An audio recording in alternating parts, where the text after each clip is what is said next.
시니어들의 금융 라이프를 디자인해 드립니다. 시니어 금융발전소.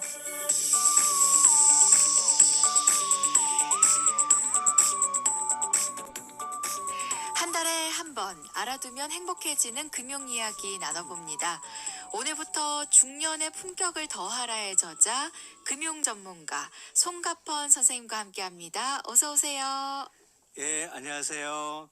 중년의 행복 전도사 손가펀이라고 합니다. 네, 선생님 반갑습니다. 네, 반갑습니다. 네, 새해부터 4주에 한 번 시니어들을 위한 금융 정보를 전해주기로 하셨는데요. 청취자 여러분께 직접 인사 부탁드립니다. 예, 반갑습니다. 새해 복 많이 받으시고요. 감사합니다. 새해 복 많이 받으십시오. 선생님, 인생은 아름다워. 지난해 출연하신 적이 있으시죠? 예, 예, 있습니다. 네, 오랜만에 나오셨어요. 예, 몇 개월 된 것 같습니다. 네, 기분이 어떠세요? 제가 방송국에 나오니까 기분이 좋아요. 사실은 이게 나름대로 이제 경제 공부도 더 하게 되고 예. 또 이렇게 또 그 방송 나오게 되니까 주변에 또 알려져서 예. 나름대로 또 기분이 좋습니다. 예, 이렇게 또 인연이 돼서 앞으로는 4주에 한 번씩 나오셔서 유익한 경제 정보 많이 알려주시고 가르쳐 주십시오. 잘 부탁드리겠습니다. 시니어들을 위한 금융 강의 하고 계시다고요. 주로 어떤 분들 참여하세요? 예, 저는 노사발전재단에서 생애 경력 강사 그리고 서울 50플러스 재단에서 금융 강사 활동을 하고 있습니다. 노사발전재단의 경우에는 40대 중반부터 50대 중후반 분들이 많이 있습니다.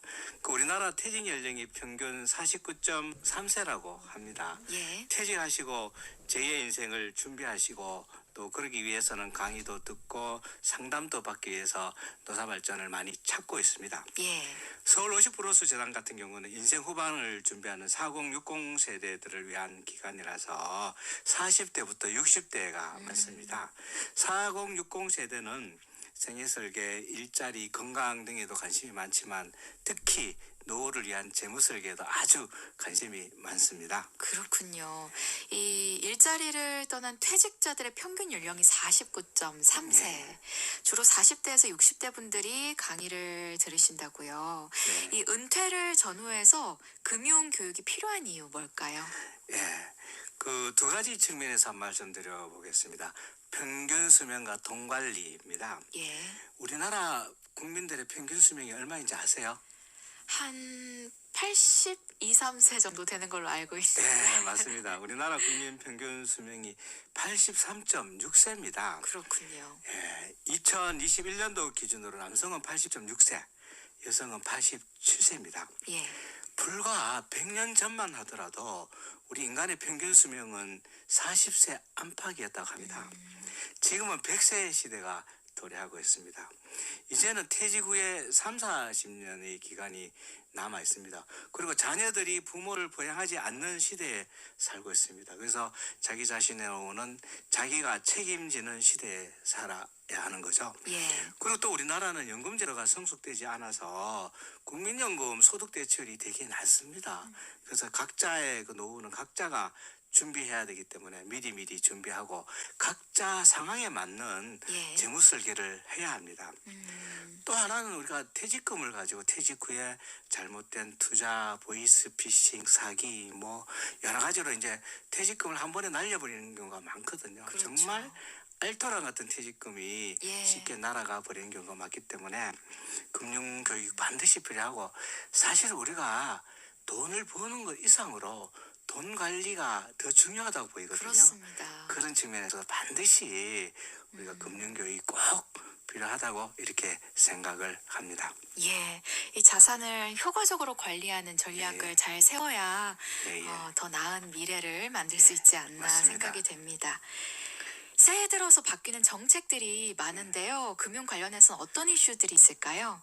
예, 먼저 증여세 면세 한도가 상향되었습니다. 예, 기존에는 우리가 직계 존속으로부터 자산을 등려받을 때 성인이면은 5천만 원, 미성년자는 2천만 원, 배우자로 증여받을 때는 6억 원, 예, 기타 친족으로 받을 때는 1,000만 원까지가 증여세가 면제되었거든요. 예. 이 증여세 면제 기간은 10년 단위로 계산을 했습니다.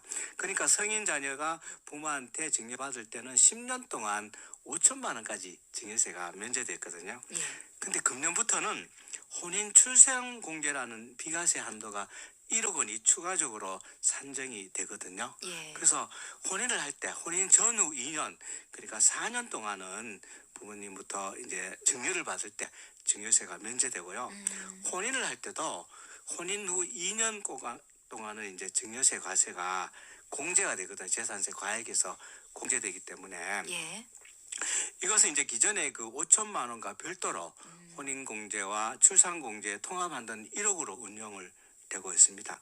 결국은 이제 그 결혼 출산 명목으로 부모님한테 받는 돈이 1억 5천만 원을 넘지 않으면은 예. 증여세가 면제되는 거죠. 그래서 이제 신혼부부가 결혼을 하면은 양가에서 1억 5천씩을 증여를 받으면은 최대 3억까지 예. 증여세가 면제를 받을 수 있습니다. 아마도 이제 저출산 고령화 시대에 대비해서 결혼과 출산을 장려하기 위한 제도인 것 같습니다. 그렇습니다. 그리고 또 어떤 이슈 있을까요? 예, 또 하나는 이제 65세 이상의 어르신들이 수령하는 기초연금 제도의 변경입니다. 그 65세 이상 어르신들은 이제 하위 70% 소득분이 하위 70% 해당 분들이 이제 기초연금을 수령받고 있거든요. 예. 기초연금을 계산할 때는 이제 소득 수준, 재산 수준, 물가 상승률을 고려하여 매년 산정 기준을 선정합니다. 근데 2024년도에 이제 산정 기준은 단독 가구는 213만 원, 예. 부부 합산으로 해서 340만 8천 원으로 결정하였습니다. 예. 그 선정 기준액보다가 소득 인정 금액이 낮아야 기초연금을 수급받을 수 있습니다. 소득 인정 금액은 근로소득 금액, 예. 연금 금액, 기타 이제 자산을 소득으로 환산한 금액으로 평가를 합니다. 예, 지난해 소득 인정 금액은 단독 가구는 202만 원, 예. 부부 가구는 323만 원에 있지만은 이제 소비자 물가 상승률을 고려하여 금년은 3.6% 인상하여 월 33만 4,800원을 그 수령을 받을 수가 있습니다. 그렇군요. 예. 또 한 가지 변경사항은 그 골프 회원권이나 콘도 등 또 고급 자동차가 있으면은 사치품으로 분류되어서 기초연금을 사실상 받을 수가 없었습니다. 예. 근데 이제 내용이 조금 바뀌어서 고급 승용차 기준이 내용이 바뀌었습니다. 기존에는 이제 배기량 3,000cc 이상이고 예. 차량 가격이 4천만 원 이상이면은 기초연금을 사실상 받을 수 없었는데 배기량 기준이 폐지되었습니다. 그래서 이제 배기량 기준이 3천만 원 이상인 자동차를 보유해도 그러신 어르신들도 기초연금이 수급이 가능해졌으니까 예. 신청을 하시면은 되고요. 아. 예. 그 수령 방법은 그 원래 65세가 되신 어르신들께서는 그 생일이 있는 달에 예. 전달에 신청하시면 됩니다. 예를 들어서 올해부터 59년생이 기초연금을 수급을 받게 되거든요. 예. 그 4월에 태어났다 그러면은 전달 3월 1일부터 신청하시면은 4월 달에 수령하게 됩니다. 예. 그 신청은 주소지와 관계없이 읍면동 행정복지센터, 국민연금공단, 그 지사에서 찾아서 할 수 있고 또 혹시 거동이 불편하신 분이 있다 그러면은 공단에서 예. 찾아가는 서비스를 요청하면은 공단에서 직접 찾아가서 기초연금 신청을 받는다고 합니다. 예. 거동 불편하신 분들 찾아뵙는 서비스 적극 활용해 보시면 좋을 것 같네요. 좋은 것 같습니다. 네. 그 소상공인 자영업자 대상 대출이자 환급 소식도 전해 주실까요? 예. 그 아시다시피 지난해 은행들이 기준금리 인상으로 수조 원의 이익이 났습니다. 그래서 뭐 한편으로는 서민들의 이자로 은행들 배만 부렸다는 이야기가 많았죠. 예. 그래서 18개 은행들이 총 1조 6천억 원 규모의 대출 이자 환급을 결정하였습니다. 예. 은행권은 오늘 2월부터 연 4%가 넘는 금리로 대출을 받은 소상공인과 자영업자에게 1년간 이자 수납 금액을 일부를 돌려준다고 합니다. 그 방법은 대출금 2억 원을 한도로 1년간 4%를 초과하는 총 300만 원으로 제한이 됩니다. 그래서 개인사업자 대출을 신청한 차주가 한 187만 명, 그 평균적으로 1인당 85만 원을 돌려받을 수 있다고 합니다. 예. 예를 들어 보면은 3억 원의 개인사업자가 대출을 보유하고 있다 그러면은 5% 금리로 1억 원을 1년을 대출을 사용했다 그러면은 2억 원이 한도이니까 2억 원의 한도로 1%니까요. 그러니까 5%를 초과하는 1%, 그러니까 예. 4%를 초과하는 1%니까 2억 원에 1%면 200만 원이잖아요. 네. 200만 원에 90%인 180만 원을 돌려받을 수가 있습니다. 알겠습니다. 인생은 아름다워 오늘 이 시간 시니어 금융 전문가 송갑헌 선생님과 함께하고 있습니다. 새해에 바뀌는 금융 정책들을 소개해 주셨는데요. 네. 이제 본격적으로 금융 공부를 해볼 텐데요. 첫 시간 어떤 주제로 준비해 오셨나요?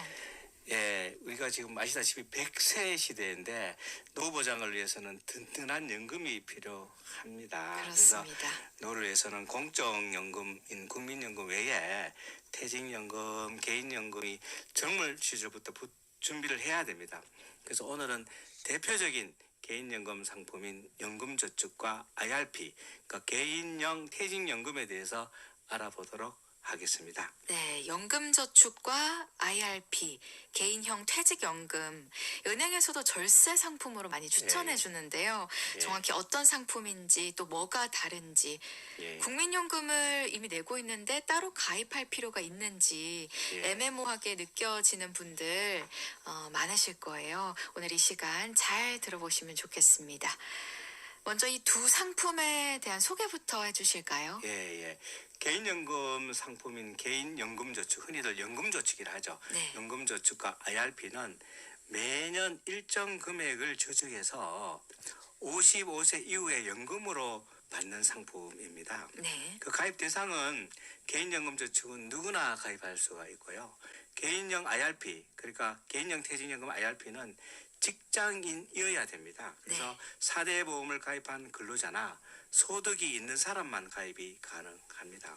그리고 개인연금 상품 납입 한도가 따로 정해져 있습니다. 예. 개인연금저축과 IRP는 최소한 납입 기간이 5년 이상해야 되고 연간 1년간 납입할 수 있는 금액이 1,800만 원으로 제한되어 있습니다. 네. 그리고 이제 정부에서 국가에서는 연금 상품에 대해서 세액 공제를 별도로 해주고 있습니다. 예.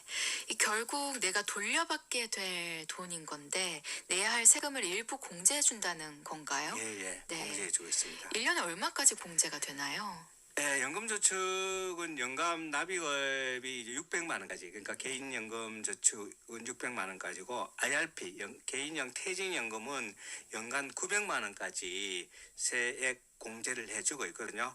그래서 예를 들어서 개인연금 600만 원 넣고 IRP 300만 원 해도 900만 원을 체결을 되고 예. IRP만 900만 원 입금해도 세액 공제가 가능합니다. 예. 예, 세액 공제 방법은 이제 900만 원을 예를 들어서 납입을 했다고 하면은 총 금액이 5,500만 원 이하인 직장인은 16.5%로 공제하여, 그러니까 5,500만 원 이하는 16.5%니까 그 900만 원에 16.5% 곱하면은 148만 5천 원을 연말 정산 때 바로 환급을 받을 수가 있고요. 예. 연소득이 5천만 원을 넘는 직장인이면은 13.2%로 공제받을 수 있습니다. 그래서 900만 원 곱하기 13.2% 하면은 118만 8천 원을 연말정산 때 환급을 받을 수가 있습니다. 예. 수입이 발생했으니까 당연히 소득세를 내야 되는 건데 금리와 절세 비용, 소득세와 사업 운영비를 잘 비교해서 예. 이게 나한테 이익이 되는지 아닌지를 따져보는 게 중요할 것 같아요. 예, 맞습니다. 연금소득세는 이제 개인연금 상품은 기본적으로 5년 이상으로 납부하고 55세 이상일 때 연금으로 수령하는 상품입니다. 예. 그래서 정부에서는 연금으로 수령 시 세제 혜택을 많이 주고 있습니다. 우리가 흔히들 은행에서 예금을 하면은 이제 이자소득세, 지방소득세까지 합하면 16.5% 원천 징수를 하고 돌려주지 않습니까? 근데 연금으로 운영하면은 일단은 과세 이연이라 하죠. 과세를 유보를 했다가 연금을 수령할 때 그러니까 3.3에서 5.5%만 부과를 합니다. 예. 예. 구체적으로 보면은 55세에서 70세 연금 수령할 때는 5.5%의 소득세율이 매겨지고 70에서 80세에 수령하면은 4.4%, 그리고 80세가 넘으면은 3.3%의 소득세가 부과되기 때문에 연금으로 수령하고 또 이왕이면은 기간을 길게 두고 수령하는 것이 세제 혜택을 많이 받을 수가 있습니다. 그렇네요. 예. 새해부터 바뀌는 점도 있다고요. 예. 새해부터는 이제 그 연금소득 분리과세 한도가 1,200만 원에서 1,500만 원으로 증액하게 됩니다. 예. 그 과거에는 우리가 연금소득세 분리과세가 공적연금과 사적연금을 모두가 분리과세가 되었는데 2013년 세법이 개정되면서 사적연금에 대해서 분리과세를 하고 있습니다. 분리과세라고 하면은 이제 종합소득세가 과세가 되지 않아 기타 소득과 그 연금소득이 합쳐서 같이 그러니까 6에서 그 45%까지가 부과되는 게 종합소득인데 1,500만 원까지가 만약 연금으로 수령하면은 그 3.3에서 5.5%에 예. 분리된 그러니까 분리과세를 하니까 저율로 과세를 하는 것이죠. 예. 그 기존에는 이제 그 종합과세 대상 기준이 1,200만 원이었는데 이 금액이 상향되어서 연금으로 수령한다 그러면은 연 1,500만 원까지를 수령을 하면은 3.3에서 5.5%의 예. 저율로 과세이기 때문에 세제상으로 여러 가지 혜택이 늘어났다고 보면 될 것 같습니다. 네, 사적연금 분리과세 한도가 1,500만 원으로 예, 증액됐다는 맞습니다. 거 알아봤고요. 연금저축과 IRP 정확하게 어떤 차이가 있는지도 말씀해 주실까요? 예, 기본적으로 뭐 연금저축과 IRP는 본인들이 개인들의 그 노후 보장을 위한 연금 상품은 건데요. 근데 이제 연금저축과 IRP는 가입 대상에서 차이가 있지만은 예. 운영 방법에도 많은 차이가 있습니다. 연금저축은 뭐 펀드, ETF 등의 이제 기타 위험자산이라 하거든요. 위험자산의 100%까지 운영할 수가 있습니다. 기본적으로 연금저축은 뭐 안전하게 운영해야 되겠지만은 위험자산의 100% 운영을 할 수 있게끔 만들어져 있는데 예. IRP 같은 경우에는 위험자산을 70%까지만 운영할 수가 있고 기본적으로 30% 이상은 안전자산에 운영을 해야 됩니다. 그렇군요. 안전자산이라 하면 예금이나 채권 등으로 운영하면 되거든요. 예. 그래서 예를 들어서 우리가 IRP로 운영할 때 그 은행 정기예금이나 저축은행 정기예금으로 운영하는 경우가 많이 있습니다. 그 IRP는 그 은퇴 자산인 만큼 안정적으로 운영해야 한다는 취지이고 예. 또 IRP로 운영해서 나중에 세제 혜택을 많이 주고 또 퇴직금으로 나중에 퇴직을 하게 되면 IRP로 이렇게 시프트 되거든요. 예. 그 수령할 때 주의사항도 있을까요? 예. 그 이제 과거에는 이제 퇴직금을 수령할 때 현금으로 만약에 수령이 가능했지만은 세법이 바뀌어서 퇴직금을 수령하면은 무조건 IRP 계좌로 받게 되어 있습니다. 간혹 그 IRP 계좌가 아닌 연금저축 계좌로 받을 수 없느냐고 얘기도 있는데 안 됩니다. 예. 퇴직금 반드시 IRP 계좌로 수령을 해야 되는 것이고요. 또 그렇게 했을 때 세제 혜택을 또 많이 주고 있습니다. 퇴직금 수령 시 절세 방법 뭐가 있을까요? 예, 이제 퇴직을 하게 되면 이제 퇴직금은 기본적으로 IRP 계좌로 운영되고 있는데 예. 그 IRP 계좌를 운영하면 퇴직 소득세 부담을 줄여주고 있습니다. 그것도 퇴직을 하면 이제 근로기간에 따라서 퇴직 소득세가 부과가 되거든요. 예. 근데 퇴직을 하게 되면 IRP 계좌에 넣으면은 퇴직세 부담이 많이 줄어드는데 예를 들어서 수령 기간을 IRP 계좌에 넣고 퇴직금 수령 기간을 10년 차까지 두면은 퇴직 소득세 부담을 30% 할인을 해주고 예. 11년 차부터는 40%까지 할인을 해줍니다. 그렇군요. 그러므로 네. 퇴직금은 IRP로 입금하고 예. 수령 기간은 가능하면 길게 하는 것이 유리합니다. 잘 알겠습니다. 네. 지금까지 시니어 금융 전문가 손갑헌 선생님과 함께했습니다. 궁금한 점 있으신 분들은요. 문자번호 샵 2842번, 2842번으로 보내주세요. 짧은 건 50원, 긴 건 100원이고요. BBS 앱 무료입니다. 오늘 금융 정보 명쾌하게 설명해 주셔서 감사합니다.